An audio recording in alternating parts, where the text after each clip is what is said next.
Hello, my witchlets. Welcome to yet another episode of Kitchen Witchery and Other Spells. So I know I have a lot of stuff sitting on my table here. I've got, this is about 2 pounds, 5 ounces of tomatoes, and this is a whole mess of cucumbers. These are actually bigger than I was expecting them to be. They came in our imperfect produce order, and I was expecting them to be a lot smaller. But these are going to become pickles, just not for today's episode. I just need to figure out where I'm going to store them for the very near future. So what we're going to do today, though, is we are going to make some homemade pasta sauce, because I have promised my one upstairs neighbor who is moving soon that I would make him some of my vegetarian lasagna, which is made with zucchini noodles and stuff.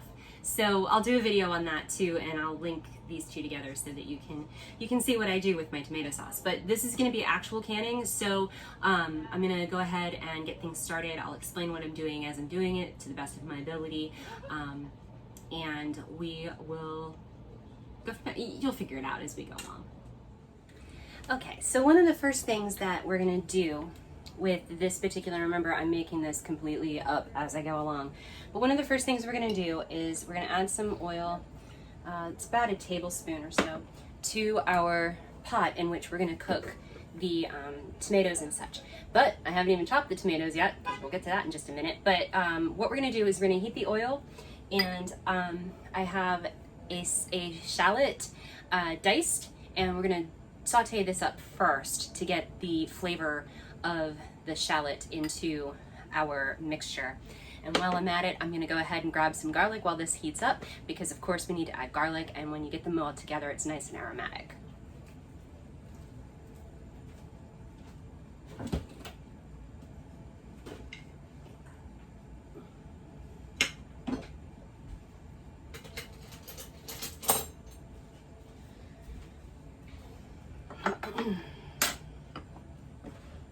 Benefit of having a small kitchen. So you want to make sure that the oil is heated well and that it's coating your pot well. So I'm just going to tell you, this entire process is going to take you about 3 to 4 hours. If you're going to do proper canning, you'll need to do a water bath for your sauce. That's going to be at least 30 minutes, not more than 45 minutes. And you want to make sure that the jars are completely submerged. That's just to make sure that that it kills off any kind of bacteria, because tomatoes are notorious for just holding in bacteria and such. So, and you're going to cook the tomatoes for 2 hours. So you'll have to check on it periodically to make sure you haven't run out of water, because that would be very sad. All right, this seems to be hot enough right now, so we're going to go ahead, and put our shallots in here. And we're going to go ahead and get these to a nice translucent color, which you can kind of see what I'm doing here. I know it's a high pot. Well, let me see if I can bring this closer. And that's about as good as we're going to get. The other pot I have sitting on the stove here, this is going to be my water bath. So I'm going to fill that with water. You want to make sure you have a trivet in there. If you remember from the jalapeno or the habanero jelly video that we did, you want to have a trivet in your pot so that the mason jars are not sitting directly on the pot.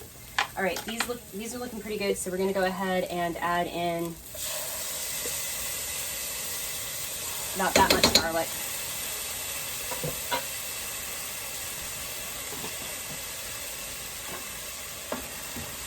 And we're going to go ahead and cook this.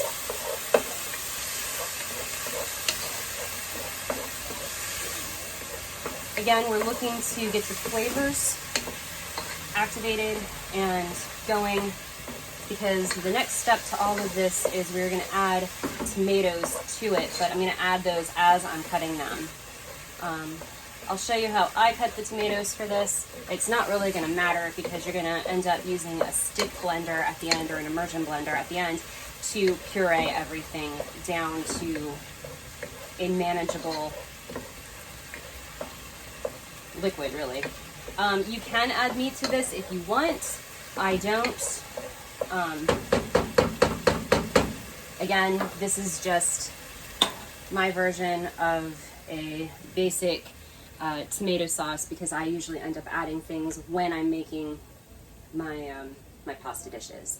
So I'm gonna reframe things and we'll be right back. Okay, so here we are ready to start cutting our tomatoes.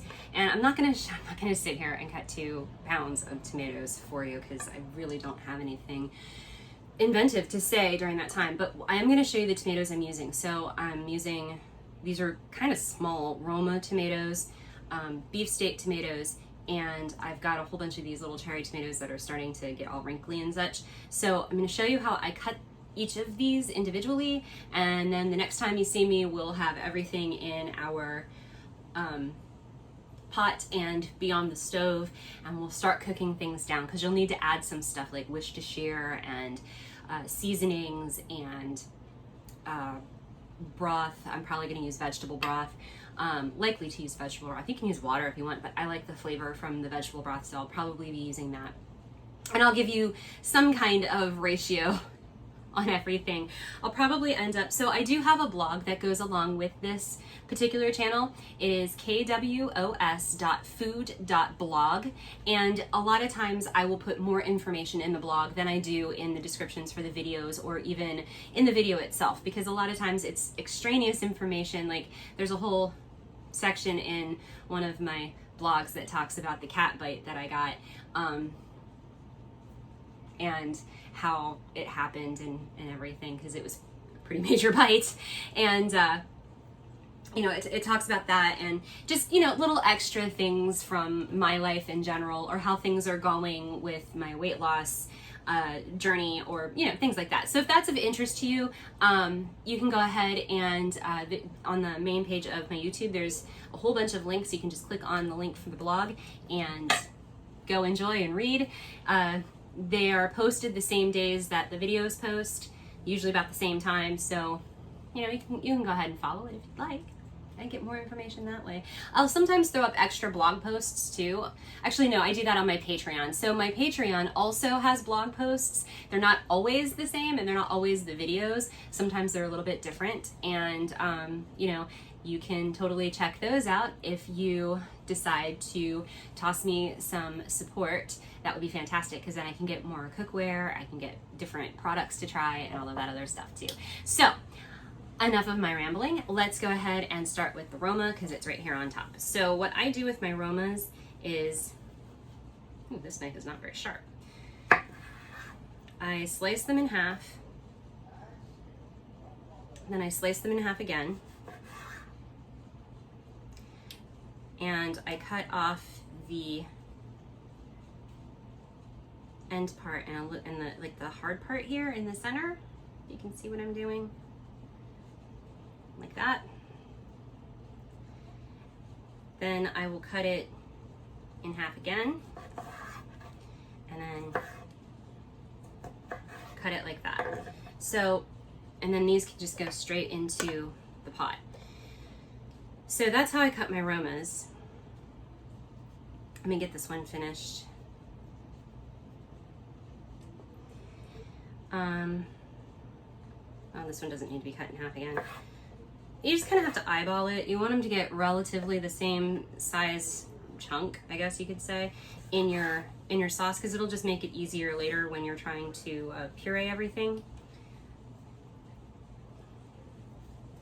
Plus it'll cook down a little bit more evenly, which is kind of what you're going for.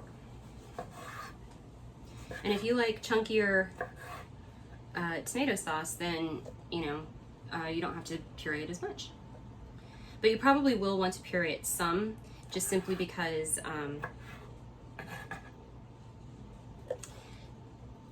it's kind of like it doesn't have a good consistency Let me just put it that way. So if you puree it down, it'll have a bit better consistency. Okay, so then the cherry tomatoes, I just cut them in half and then cut them in half the other direction so that they're quartered, basically, and those just go in there.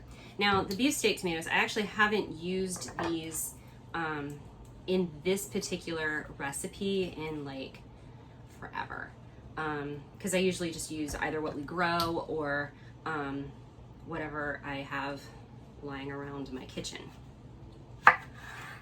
So definitely want to cut this in half. I'm gonna cut out that bit there, and then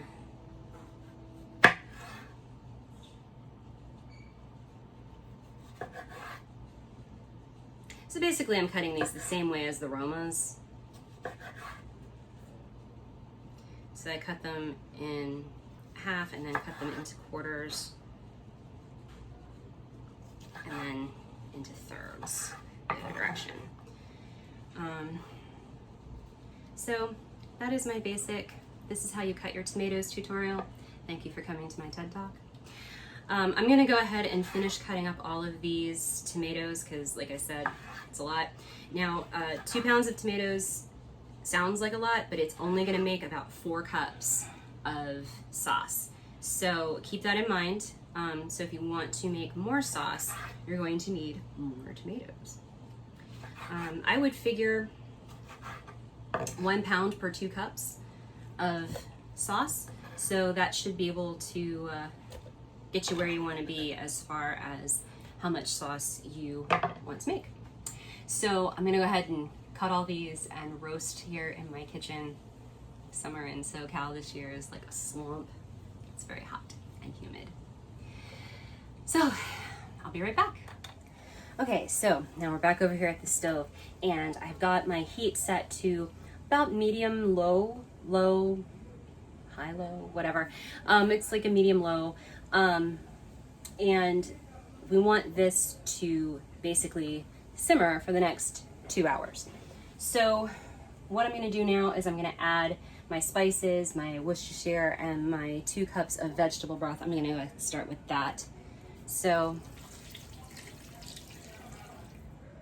put my 2 cups of vegetable broth in there, and as I come out to check on this periodically over the next 2 hours, I will likely add more liquid to it because, like I said, you don't want it to cook all the way down to nothing. Otherwise, it's going to stick to your pot. So, I know that originally I was going to do a whole bunch of pre-Columbian food and fare and such like that because there are a lot of New World fruits and vegetables that are actually not necessarily toxic, but not something that every body can handle. And tomatoes are one of those, actually. Tomatoes are a New World food, and they are part of the nightshade family. Now, that doesn't mean that they're toxic. It just means that some people have a higher sensitivity to certain types of nightshades. Potatoes are also nightshades, but not sweet potatoes. Tomatoes, I think zucchini, things like that. They're all related, and some people have trouble digesting them. For me personally, if I have too much or too many tomatoes or too much tomato sauce or pasta sauce or whatever, it actually triggers my acid producers in my stomach, and I get really bad acid reflux. So I have to be careful when I'm eating tomatoes to make sure that I don't overdo it. So I'm going to add some pepper here. I'd say for 4 cups, you're going to want to add probably at least a teaspoon, maybe half a tablespoon. Again, I just eyeball it and go till I think it's enough. I'm very medieval in my cooking that way. And the same with the salt. You're going to want at least a teaspoon, but you don't want to over salt this. I wouldn't put in half a tablespoon of salt, that's for sure. I'd stick with about a teaspoon, maybe a teaspoon and a half. Again, you can test this as you're cooking to see if it's to your liking. Now the Italian seasoning, I am just gonna add, you can use fresh, which honestly I would prefer using fresh, but I don't have all of the fresh herbs right now. I have basil and that's it. So the Italian blend has basil, oregano, or oregano, and parsley in it. So I'm just gonna go ahead and mix that in. 2 tablespoons should be plenty for the amount of tomatoes and liquids that I have in here. And then just for an added burst of flavor, I'm gonna add a tablespoon of Worcestershire sauce to kind of bind everything together.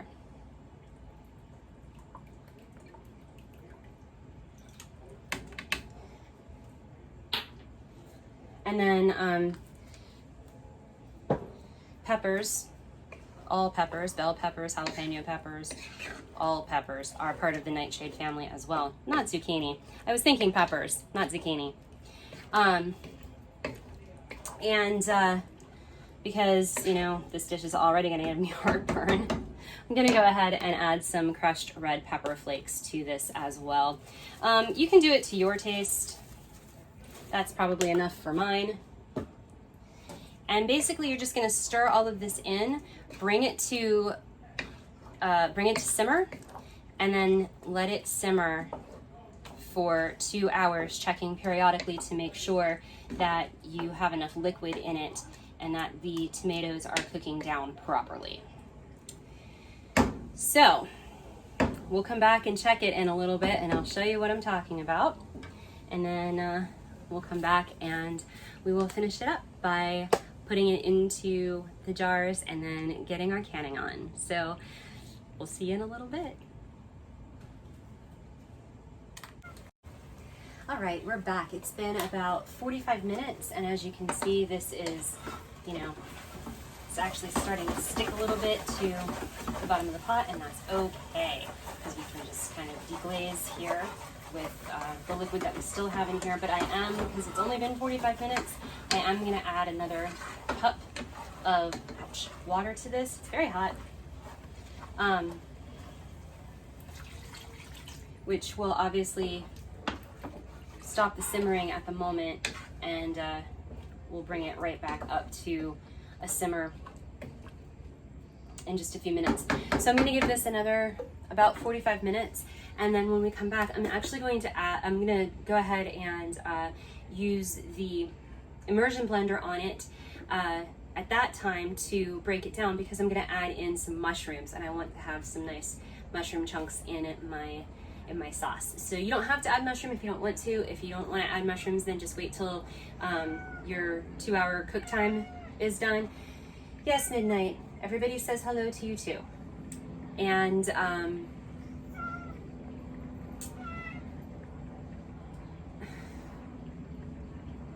cats, gotta love them.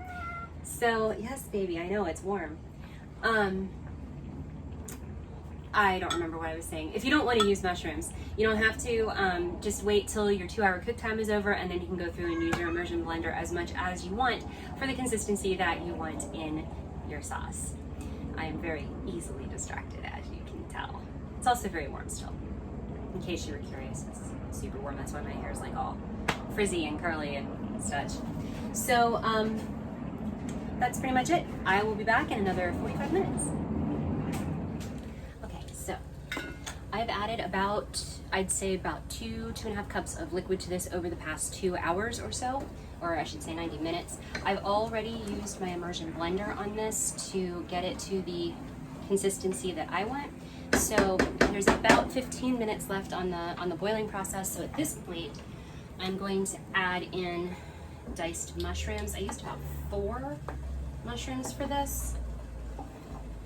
But basically we're just gonna throw these in here and stir that around, and then give it another 15 minutes. If I need to add some more liquid, I will, but I don't think so. This seems to be a good consistency. I just want the mushrooms to cook all the way through. So like I said, this is gonna make about 4 cups worth of sauce, and once this is done, we'll come back and do some canning and get everything going on.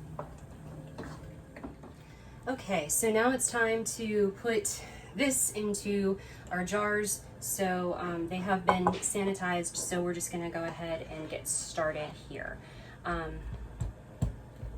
This is fresh off the stove. Now this should make about 4 cups, give or take a little bit. The tomatoes do have a tendency to cook down differently, depending on the type of tomato and how many of what type you are using. So that looks to be good there.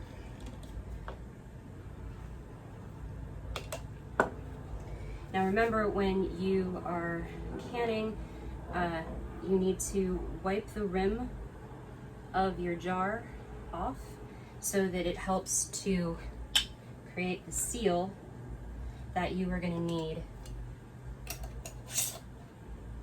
for your canning. Okay. So I'm going to go ahead and just go ahead and get these going. My water bath does appear to be ready, so we'll go ahead and, I mean, there's not much of interest with, you know, a water bath. It's literally just a water bath. So I'll just go ahead and say, if you liked what you saw here today, go ahead and hit that thumbs up button. If you didn't, hit the thumbs down button. Smash that dislike button. But either way, do leave me a comment. Let me know what you think. If you have any suggestions or ideas, maybe for a future video or whatever, go ahead and leave them down in the comments. I do read comments, and usually I respond to comments too, depending on the comment. So do check out my blog, check out my Patreon, and all of that stuff. And make sure that you hit the subscribe button and the notification bell so that you are notified whenever new videos come out, because you don't want to miss a thing. And we'll see you next time.